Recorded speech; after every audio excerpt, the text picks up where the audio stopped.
हुआ यूं की क्या है, एक प्रकार का संस्मरण। संस्मरण का मतलब होता है कोई चीज याद करना, जो याद पहले से हम कोई घटना हुआ बचपन के दिन में वो याद है, उसी को हम लिख रहे हैं, वो क्या हो गया संस्मरण। जो हमारे साथ कोई घटना घटता है उसको हम बाद में लिख लेते हैं, वो क्या है संस्मरण। संस्मरण मतलब याद। तो हुआ यूं की मतलब कि कह रहा, लेखक कह रहा है एक दिन ऐसा हुआ, एक दिन ऐसा हुआ, इसलिए कह रहा हुआ यूं की मतलब आप क्या बोल हुआ वो आगे देखो।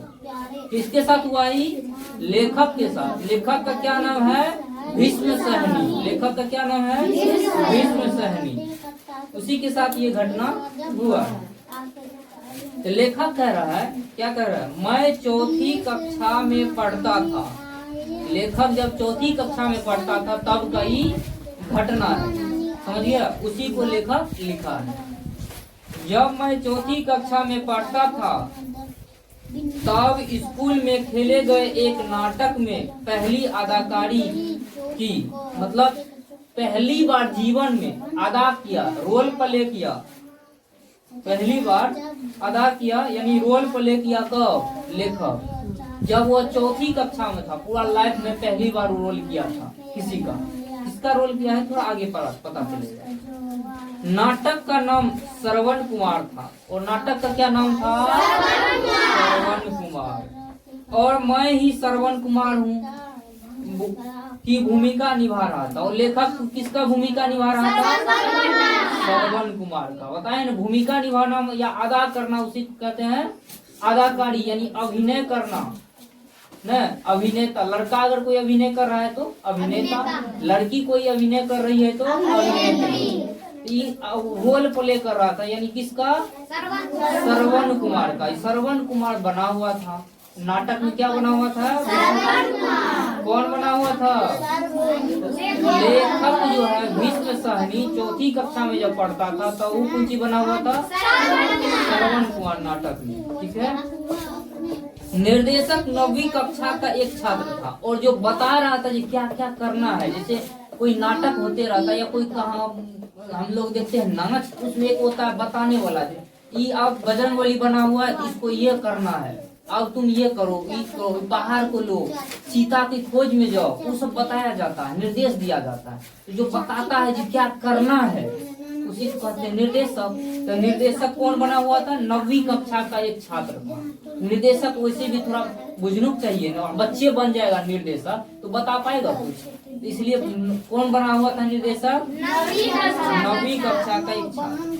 मेरे लिए उसकी योग्यता का सबसे बड़ा प्रमाण यही था कि वो आंखों पर चश्मा लगाए हुए था। मतलब लेखक कह रहा है जो हमें मेरे हिसाब से वो उतना पढ़ा लिखा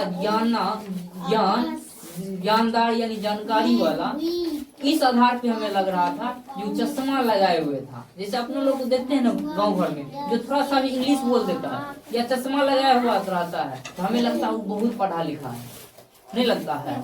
थोड़ा सा भी अंग्रेजी में 2 लाइन बोल देता है तो लगता है बहुत पढ़ा लिखा है। चाहे उसको कुछ होता है या नहीं होता उसका तो वो ही जानता है न, लेकिन फिर भी हम लोगों को लगता है नहीं थोड़ा पढ़ा लिखा हुआ है। थोड़ा ये स्टैंडर्ड कपड़ा पहन लेता है तब भी लगता है नहीं बहुत पढ़ा लिखा हुआ, उसके पास जल्दी नहीं जाते हैं। लेकिन ऐसा बात नहीं है। जो पढ़ा लिखा है, जो ज्यादा समझदार है, उसके वेशभूषा से नहीं पता चलता है, उसके कारनामे से वो क्या कर रहा है, उसकी एक्टिविटी क्या है, उस हिसाब से पता चलता है वो कितना जानकार है या। ठीक है। तो लेखक के हिसाब से, लेखक बच्चे था तो क्या उसको लग रहा था जो चश्मा पहने हुए है इसलिए वो ज्यादा जानकार है न, वो बहुत बुद्धिमान है, उसका यही प्रमाण था लेखक के हिसाब से। मंच सज्जा के लिए उसके हुक्म पर हम सभी अदाकार अपने अपने घर से माँ बहनों की साड़ियाँ धोतियाँ उठा लाए थे और मंच को, यहाँ पे मंच होता है, मंच सजा जाता है ना, जैसे चौकी तौर दे करके नाचर होता है चौकी दिया जाता है न, मंच सजा किया जाता है। तो मंच सजा के लिए क्या किया था, वो निर्देश दिया था। कौन, 9वीं कक्षा का जो लड़का था वो निर्देश दिया था जो सब जितने अदाकारी है, जितना भी अदाकारी है जो निभाता है, अदा करता है, रोल प्ले करता है, सबको अपने अपने घर से क्या लाना है, साड़ियाँ धोतियाँ लाना है और मंच को सजाना है। ठीक है। मंच पर बहती नदी दिखाने के लिए जहां गहरी रात एक श्रवण कुमार अपने अंधे माँ बाप के लिए पानी लेने जाता है। एक और पानी की बाल्टी रख दी गई थी। दो लड़के श्रवण कुमार के अंधे माँ बाप की भूमिका निभा रहे थे। उन्हें हिदायत दी गई थी कि सारा वक्त आंखें बंद किए रहे। जब श्रवण कुमार का नाटक शुरू हुआ तो मंच सजाया गया, मंच सजा हो गया। वहां पे 2 बाल्टीन रखा गया, बाल्टीन रख दिया गया। तो वहां पे सजा करके जब और 2 लड़का को आदेश दिया गया, यानी निर्देश दिया गया, जो तुम श्रवण कुमार की अंधे माँ बाप की भूमिका निभाओगे, ठीक है। और सारा जो श्रवण कुमार की भूमिका निभाएगा उसकी माँ बाप का, उससे सारा वक्त जितना टाइम वो निभाएगा भूमिका श्रवण कुमार की माँ बाप का, उतना वक्त उसे आंखें बंद करके रखना है। ये निर्देश दिया गया था। निर्देश देना मतलब बताया गया था। इसको जो श्रवण कुमार की भूमिका निभाएगा वो दोनों लड़का को कौन दिया था निर्देश? 9वीं कक्षा का एक छात्र, ठीक है। निर्देशक महोदय ने उन्हें मंच के एन बीचों बीच दर्शकों की ओर मुंह किए साथ बैठा दिया था। उनमें से एक बोधराज माँ की भूमिका निभा रहा था। वही अपनी माँ की ही धोती पहने हुए था, जिसका पल्लू बार बार सर पर से खिसक रहा था। बोधराज को कौन सी का भूमिका निभाने कहा गया था? उसकी माँ की, श्रवण कुमार की माँ की भूमिका कौन निभा रहा था? अब बोधराज अपनी माँ का साड़ी लाया था, इसमें धोती दिया गया है, ठीक है। अपनी माँ की साड़ी लाया था और वो पहन लिया था।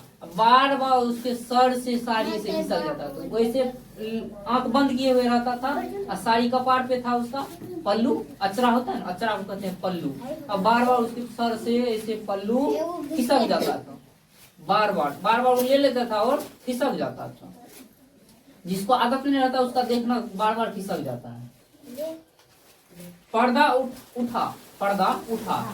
उठना मतलब गेट पर जब भी कोई नाटक या कुछ होता है तो पर्दा के उस पार इस पार रहता है ना, तो पर्दा उठता है तभी वहाँ कोई नाटक शुरू होता है। इतना कम हो गया तब पर्दा उठाया गया दर्शक को देखने के लिए। पर्दा उठा और मेरे अंधे माँ बाप बोले। किसका अंधा माँ बाप? श्रवण कुमार। बेटा श्रवण कुमार, बहुत प्यास लगी है।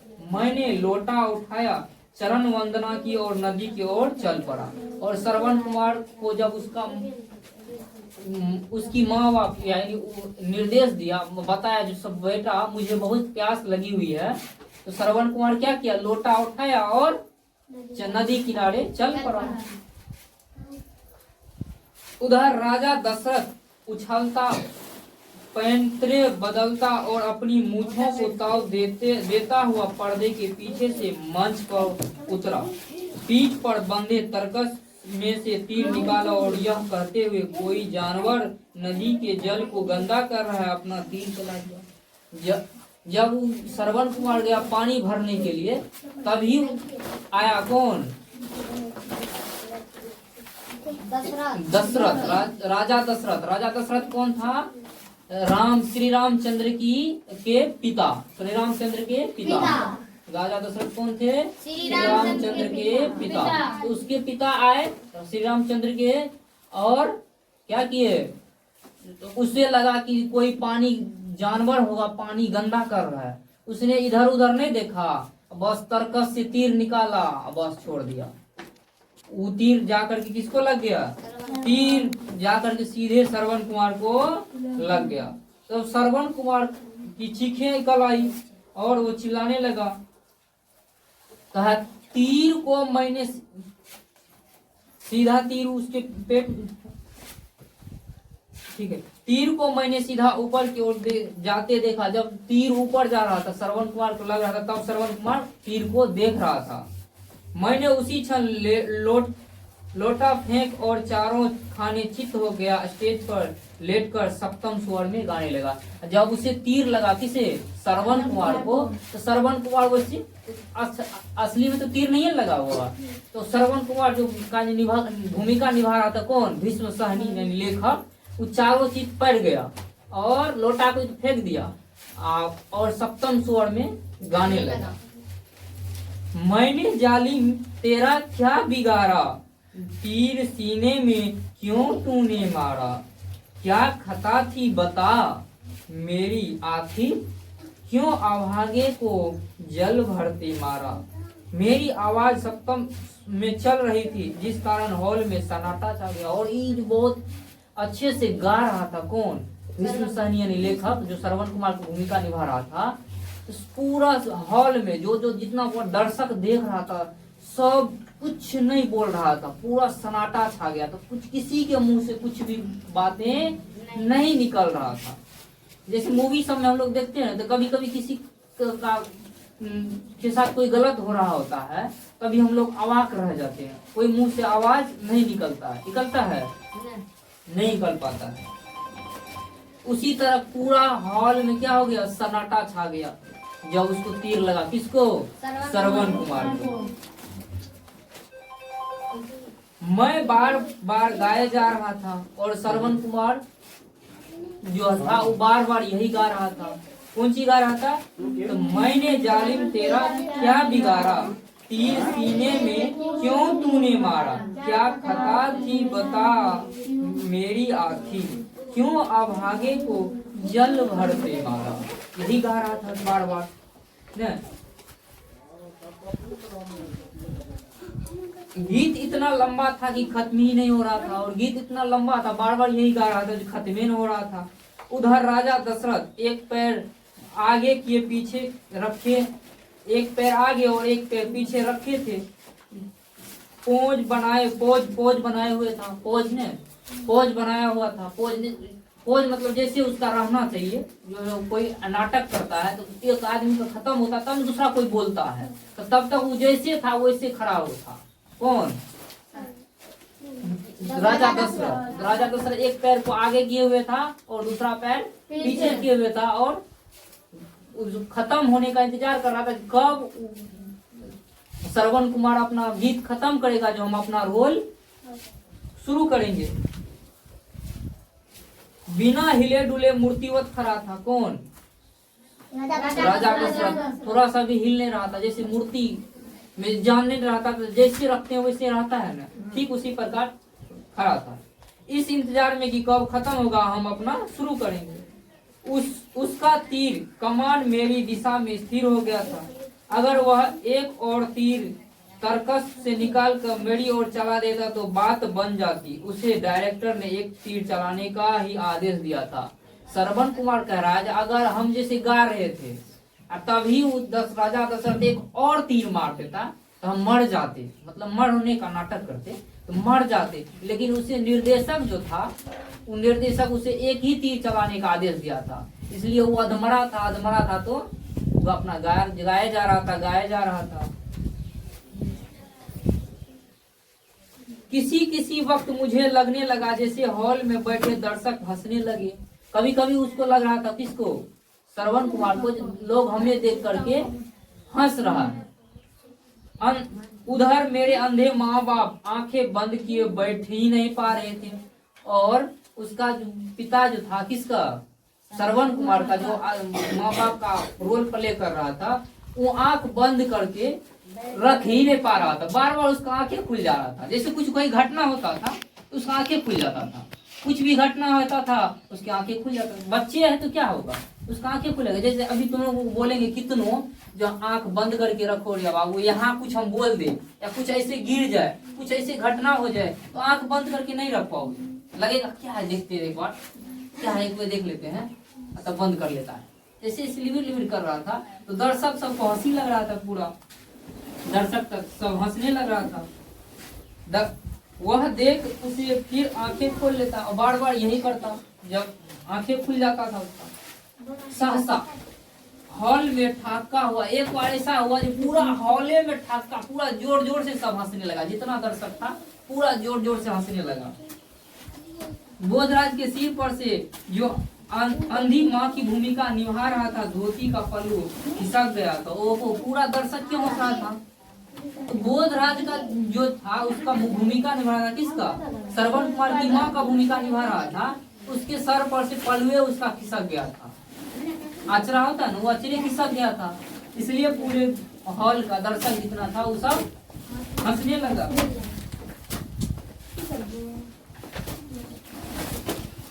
फिर उस किसी ने ऊंची आवाज में कहा, वह देख, फिर से देख रहा है। उसने फिर से आंखें खोल दी है। अब फिर दर्शक के में से एक और कोई दर्शक था, फिर वह फिर बोला, जो देख लो, देखो उधर देखो, उधर देखो।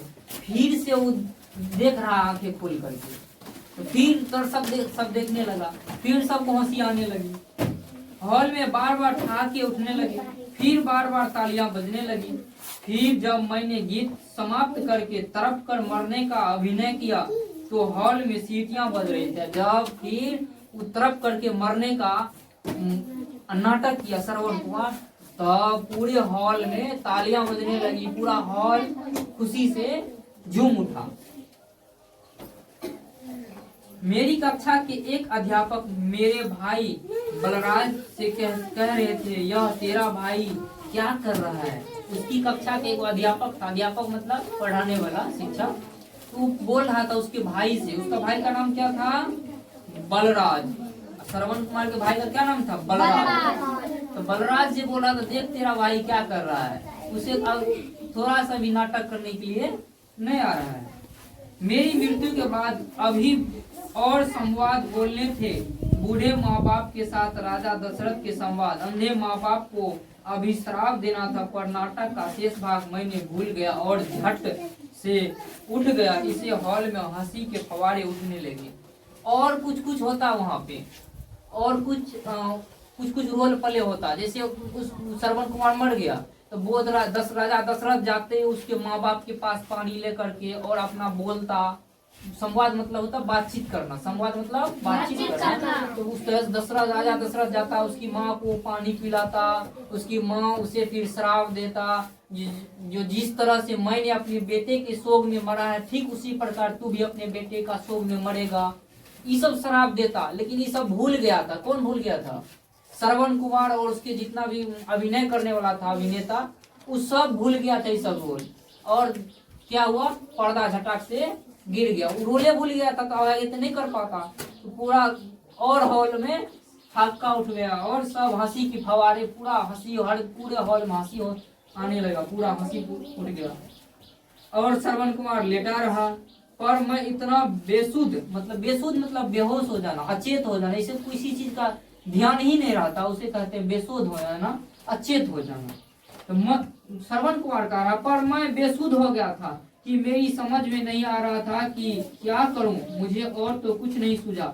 मैं फिर लेट गया, जिस पर तालियां बजने लगी कि थमने में नहीं आ रही थी। सीटियां, तालियां, ठाके, तरह तरह की आवाजें देर तक चली रही। यह मेरी पहली अदाकारी थी। वो पहली बार जो रोल प्ले कर रहा था, तो कुछ न कुछ तो गलती होगा ही ना। तो उससे गलती हो गया था, वो भूले गया था, सब रोले और भूल गया था, इसलिए पूरा हॉल में हादसा होने लगा। है समझ में आता? कितना अच्छा कहानी। ये कौन चीज था? संस्मरण।